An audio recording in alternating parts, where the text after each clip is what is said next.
PVR Lulu screen 6-ൽ industrial re release കാണാൻ വന്നിരിക്കുന്നതാണ് കാഴ്ചയാണിത്. രാവിലെ ആയിട്ട് നല്ല തിരക്കുണ്ടായിട്ടാ. ഇൻഡസ്റ്റലാർ എന്ന സിനിമ ഞാൻ ഐമാക്സിൽ കണ്ടില്ല. അത് ഇന്ന് PVR ലുലു സ്ക്രീൻ 6 സീനോൺ പ്രൊജക്ഷനിൽ ഈ സിനിമ കണ്ടു. എന്നിട്ട് പോലുണ്ടല്ലോ അൾട്ടിമേറ്റം എക്സ്പീരിയൻസ് എന്നാണ് എനിക്ക് പറയാൻ സാധിക്കുന്നത്. ഈ സിനിമയുടെ എക്സ്പ്ലനേഷനെ കുറിച്ചോ അല്ലെങ്കിൽ ഇതിൻ്റെ കഥ എങ്ങനെയാണ്, ഇതിൻ്റെ അകത്ത് പല പ്ലാനറ്റ്, സോളാർ സിസ്റ്റത്തിനെ കുറിച്ച്, പല ടൈം ട്രാവൽ, അതിനെ കോൺസെപ്റ്റ്സിനെ കുറിച്ചും നമുക്കത് കാണുമ്പോൾ ക്രിസ്റ്റഫർ നോളൻ പറഞ്ഞ പോലെ you don't have to understand it, just feel it എന്നാണ്. അപ്പോൾ അതുകൊണ്ട് ഞാൻ അതിനെക്കുറിച്ചൊന്നും പറയുന്നില്ല. ഇവിടെ അതിനെക്കുറിച്ച് പറയുന്നൊരു ചാനലേ അല്ലത്. ഞാൻ എൻ്റെ ഒരു കണ്ടിട്ട് എനിക്ക് എന്താണ് അപ്പോൾ തോന്നിയത്, മനസ്സിലായില്ലെങ്കിൽ ചില ഞാൻ മനസ്സിലായില്ലെന്ന് പറയും. ഇപ്പോൾ മറ്റേ ആര്യയുടെ ഒരു വീഡിയോ ഉണ്ടല്ലേ, ചില കാര്യങ്ങൾക്ക് മനസ്സിലായ പോലും ഇല്ല. പക്ഷേ ആദ്യത്തെ ഒരു വാച്ചിൽ ആദ്യമായിട്ട് ഞാൻ ഈ സിനിമ കണ്ടത് ഫോണിലാണ്, വിത്ത് ഹെഡ്സെറ്റൊക്കെ വെച്ചിട്ട് വളരെ ആയിട്ടാണ് ഞാൻ ഈ സിനിമ കണ്ടത്. അന്ന് കണ്ടപ്പോൾ എനിക്ക് അത്രയും ഇഷ്ടമായി. പിന്നീട് എനിക്ക് തോന്നുന്നു ആ സമയത്താണ് തോന്നുന്നു ഇൻഡസ്റ്റലാറും അതുപോലെ ക്രിസ്റ്റഫർ നോളൻ സിനിമകളെ കൂടുതൽ ശ്രദ്ധിക്കാൻ തുടങ്ങിയ ആൾക്കാർ. അപ്പോൾ എനിക്ക് തോന്നുന്നു അതിൻ്റെ ഒരു ഇമ്പാക്റ്റ് ശരിക്കും സിനിമയ്ക്ക് കാണാനുണ്ട്. കാരണം ഇവൻ PVR ലുലു സ്ക്രീൻ 6 സീനോൺ പ്രൊജക്ഷനിലൊരു സ്ക്രീനായിട്ട് പോലും അവിടെ പോലും സിനിമ രാവിലെ ഞാൻ 9 മണിയുടെ ഷോ ആണ് കണ്ടത്. ആദ്യപ്പോലും ഇത്രയും ആൾക്കാരുണ്ടായി. അപ്പോൾ നിങ്ങൾ ആലോചിച്ച് നോക്കുക, ഐമാക്സിൽ ഇപ്പോൾ ഇവിടെയൊക്കെ തിരക്കാണ്. ഐമാക്സിലൊക്കെ 700 രൂപയൊക്കെ ആയിട്ട് പോലും ആൾക്കാർ കാണുകയാണ്. ഇപ്പോൾ ഇവിടെ ഒരു പ്രൈസൊക്കെ കുറച്ച് ഐമാക്സ് ഇവിടെ വേറെ ലെവലും. ഞാൻ ഇതുവരെ ഐമാക്സിൽ പോയിട്ടില്ല. എനിക്ക് ഒരു ദിവസം എൻ്റെ ഒരു വീഡിയോ ഞാൻ നിങ്ങൾക്ക് ചെയ്യുന്നതായിരിക്കും. ഞാൻ ഒരു ദിവസം പോയിട്ട് അതിനെക്കുറിച്ച് ഞാൻ അഭിപ്രായം പറയാൻ പറ്റില്ല, കാരണം ഐമാക്സിൽ പോവാതെ എൻ്റെ അഭിപ്രായം പറയാൻ പറ്റില്ല. പക്ഷേ ഇനി എന്തായാലും എപ്പോഴായിരിക്കും ഈ സിനിമ വരാൻ പോകണേന്ന് പറയാൻ പറ്റില്ല. എന്നിരുന്നാൽ പോലും ഈ സിനിമ ഐമാക്സ് കണ്ടില്ലെങ്കിൽ പോലും നിങ്ങൾ ഏതെങ്കിലും അത്യാവശ്യം 4K ഡോൾബി അറ്റ്മോസ് ഉള്ള ഒരു സ്ക്രീൻ തന്നെ ഈ സിനിമ കാണും. ലേസറാണെങ്കിൽ പറയണ്ട, അടിപൊളിയായിരിക്കും. പിന്നെ ഐമാക്സ് കണ്ടാൽ പറയണ്ട. ഇവിടെ ഇപ്പോൾ കൊച്ചി മാത്രമല്ല, നിങ്ങൾക്ക് മുംബൈ, മിറാജ് ട്രാവൽ ചെയ്യാൻ താല്പര്യമുണ്ടെങ്കിൽ കോയമ്പത്തൂർ, ബ്രോഡ്വേ സിനിമാസ്, ഐമാക്സിലൊക്കെ പോയി കാണാം. ഇവിടെ ഒന്നും ഞാൻ പോയിട്ടില്ല കേട്ടോ, അത് വേറെ കാര്യം. ഇതൊക്കെ ഞാൻ പലയിടത്തും കേട്ട ഒരു അഭിപ്രായം ഞാൻ പറയുന്നത്. പിന്നെ ഞാൻ അതിനെക്കുറിച്ച് കുറേ ഗൂഗിളിലൊക്കെ നെറ്റിലൊക്കെ സർഫ് ചെയ്തുകൊണ്ട് ഞാൻ അതിനോട് പറയുകയാണ്.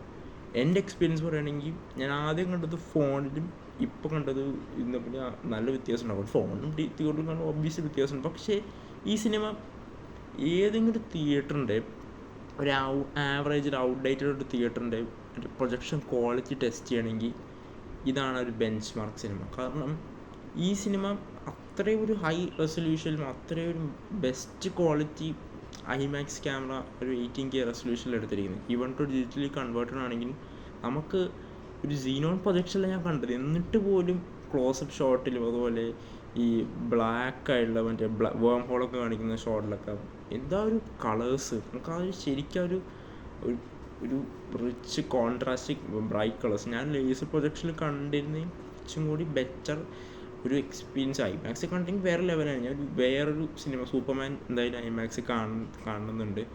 ഫസ്റ്റായിട്ട് ഐമാക്സ് ഒരു വട്ടം ഇങ്ങനെ എക്സ്പീരിയൻസ് ചെയ്തിട്ട് അതിൻ്റെ വീഡിയോ ഞാൻ ഇടാം. എന്തായാലും എമ്പുരാൻ വരുന്നുണ്ട്. എമ്പുരാൻ്റെ അടിപൊളി പറഞ്ഞതിന്. അപ്പോൾ എന്തൊക്കെയാണെങ്കിലും അൾട്ടിമേറ്റ് എക്സ്പീരിയൻസ്, വേറെ ലെവൽ എക്സ്പീരിയൻസ്, കലക്ക എക്സ്പീരിയൻസ്. നിങ്ങൾ ഈ സിനിമ എന്തായാലും 7 ദിവസം എന്തോ ഉള്ളൂ. ഇപ്പോൾ തന്നെ 3 ദിവസമായി തിയേറ്ററിൽ റീ റിലീസ്, രണ്ടാമത് റീ റിലീസാണ്. അത് റിലീസ് എനിക്ക് കാണാൻ പറ്റിയില്ല. അപ്പോൾ എന്തൊക്കെയാണെങ്കിലും ഇനി സൂപ്പർമാൻ സിനിമ വരുമ്പോൾ എന്തായാലും ഞാൻ ഐമാക്സിൽ പോയി ഒരു സിനിമ എക്സ്പീരിയൻസ് ചെയ്യുന്നതായിരിക്കും. എന്നിട്ട് അതിൻ്റെ വീഡിയോ ഇടുക. ഐമാക്സ് കാണാതെ അതിൻ്റെ അഭിപ്രായം പറഞ്ഞാൽ ശരിയല്ലല്ലോ.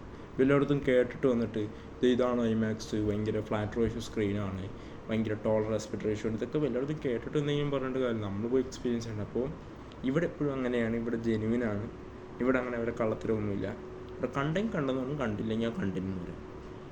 അതാണ് പറഞ്ഞത്. ഈ സിനിമ ഇവിടെ കണ്ടിട്ട് പോലും ഞാൻ അത്രയും ഒരു വണ്ടർ അടിച്ചു പോയി. കാരണം ഈ സിനിമ ഒന്നാമത് തെളിയിച്ചാണ് ബെസ്റ്റ് സിനിമാറ്റോഗ്രാഫി ഉള്ള സിനിമയാണ്, ഭയങ്കര എസ്തറ്റിക് വാല്യൂ ഉള്ള സിനിമയാണ് ഒന്നാമത് തെളിയിച്ചത്. പിന്നെ നമ്മളായിട്ട് പിന്നെ പറയേണ്ട ആവശ്യമില്ല. ഇതിൻ്റെ ആ ഒരു സൗണ്ടും ആ ഹാൻസ് സിമ്മറിൻ്റെ മ്യൂസിക്കും ഹൊയ്ത്തേമയുടെ അങ്ങനെ തന്നെ പ്രൊനൗൺസ് ചെയ്യാൻ തോന്നുന്നു. അങ്ങനെ അല്ലെങ്കിൽ നിങ്ങൾ പറയും ഇങ്ങനെ പ്രൊനൗൺസ് ചെയ്യണത്. പിന്നെ മൊത്തത്തിലുള്ള എക്സ്പീരിയൻസ് ആണ് ഈ സിനിമയുടെ മെയിൻ. അതായത് നമ്മളിതിനെക്കുറിച്ച് കൂടുതൽ മറ്റേ കുറേ സയൻറ്റിഫിക്കായുള്ള കുറേ കാര്യങ്ങൾ അറിയണം, അങ്ങനെ ഒന്നുമില്ല. സിനിമ കാണുമ്പോൾ നമുക്ക് മനസ്സിലാവും. നമ്മൾ സിനിമ കണ്ട് നമ്മൾ ഓർത്തെടുത്ത് നമുക്ക് അതങ്ങനെയെന്ന് മനസ്സിലാവും. നമ്മൾ ജസ്റ്റ് ആ ഒരു സ്റ്റോറി ടെല്ലിങ്, ആ ഒരു വിഷ്വൽ, ആ ഒരു സംഭവം ഉണ്ടല്ലോ, വിഷ്വൽ സ്റ്റോറി ടെല്ലിങ്, അതൊക്കെ ഇങ്ങനെ എൻജോയ് ചെയ്യുക. വിഷ്വൽസൊക്കെ ഇങ്ങനെ സ്ക്രീനിൽ ഇങ്ങനെ കാണുമ്പോഴല്ല ഫസ്റ്റ് ടൈം ഞാൻ പറഞ്ഞ ഫോണിൽ കാണുന്നത് തൊട്ടും ഇതുപോലൊരു ബിഗ് സ്ക്രീനിൽ കാണുന്നതുകൊണ്ടും അതൊരു വേറെ ലെവൽ എക്സ്പീരിയൻസാണ്. ഞാൻ കുറേ നാൾ ഇത് സിനിമ കാണുന്നത്, അങ്ങനെ അവസാനം കണ്ടു. എന്തായാലും ഇനി ഒരു ഐമാക്സിൽ ഈ സിനിമ എപ്പോഴും ഇനി വരാൻ പോകണമെന്ന് അറിയത്തില്ല. 10 വർഷവും കഴിഞ്ഞിട്ടായിരിക്കും വരാം. അന്നേരം കണ്ടിട്ട് അന്നേരം പറയാം. എന്തായാലും ഈ അടുത്തൊന്നും ഐമാക്സിൽ സിനിമ റിലീസ് ചെയ്യില്ല. ഇനി വീണ്ടും ആൾക്കാരുടെ കൂടെ ഡിമാൻഡ് ചെയ്ത് ചിലപ്പോൾ വാർണർ ബ്രദേഴ്സിന് തോന്നിയാൽ അത് വീണ്ടും റിലീസ് ചെയ്തേക്കാം. അന്നേരം കാണുമോ ഇല്ലെന്ന് എനിക്കറിയത്തില്ല. എന്തായാലും ഈ സിനിമ ഇവിടെ കണ്ടെടുത്തോളം എനിക്ക് ഗംഭീരമായിട്ട് തോന്നി പേഴ്സണലി. അതിപ്പോൾ എന്താണ് അത് ഈ സിനിമയുടെ ക്വാളിറ്റി കൊണ്ടായിരിക്കും, സിനിമ എടുത്തിരിക്കുന്ന ഒരു മേക്കിങ്ങിൻ്റെ ഒക്കെ ഒരു ക്വാളിറ്റി കൊണ്ടായിരിക്കാം ഈ സിനിമ ഇപ്പോൾ ജെനോൺ പ്രൊജക്ഷൻ. നിങ്ങൾ ആലോചിച്ച് നോക്കുക, PVR ലുലു സ്ക്രീൻ 6 അവിടുത്തെ ഉള്ളതിൽ ഏറ്റവും ബെസ്റ്റ് സ്ക്രീൻ എന്നാണ് 4K with Dolby, xenon projection with Dolby Atmos. സൗണ്ടൊക്കെ അടിപൊളി, ശരിക്കും എനിക്ക് ഇഷ്ടപ്പെട്ടു. 48 ചാനൽ അറ്റ്മോസ് എന്നാണ് തോന്നുന്നു, എനിക്കറിയത്തില്ല. അടിപൊളിയുണ്ട് സൗണ്ടൊക്കെ. ഒരു ഹാൻസിമൻ്റെ ബീജവും പിന്നെ ആ മിനറൽ പ്ലാന്റിലെത്തുമ്പോഴുള്ള ഒരു സൗണ്ടൊക്കെ ഉണ്ടല്ലോ, അപ്പോൾ ടിക് ടിക് എന്ന് പറഞ്ഞ ആ സൗണ്ടൊക്കെ അതെല്ലാം നമുക്ക് കേൾക്കാൻ പറ്റും. പക്ഷേ ഐമാക്സിലാകുമ്പോൾ ഇതൊരു 5 ചാനൽ ഐമാക്സ് ഓഡിയോ മ്യൂസിക് ചെയ്തിരിക്കുന്നത്, സൗണ്ട് ട്രാക്ക് ചെയ്തിരിക്കുന്ന സിനിമയാണ്. അപ്പോൾ അതൊക്കെയാണ്. അപ്പോൾ എന്തായാലും ഇത് തിയേറ്ററിൽ നിന്ന് ഇപ്പോൾ പോകുന്നതിന് മുമ്പ് തന്നെ പോയി കാണാൻ ശ്രമിക്കുക. ഐമാക്സിൽ കാണാൻ പറ്റുമെങ്കിൽ നിങ്ങൾ ഐമാക്സിൽ കാണാം, ഇതൊക്കെ നിങ്ങളുടെ ഇഷ്ടം. അപ്പോൾ എന്തായാലും വീഡിയോ കണ്ട എല്ലാവർക്കും നന്ദി. ഇതാണ് എൻ്റെ experience, release industrial theatre experience, release experience. അപ്പോൾ വീഡിയോയെക്കുറിച്ചുള്ള അഭിപ്രായം എന്താണെന്ന് വെച്ചാൽ താഴെ കമൻറ്റ് ചെയ്യുക. അപ്പോൾ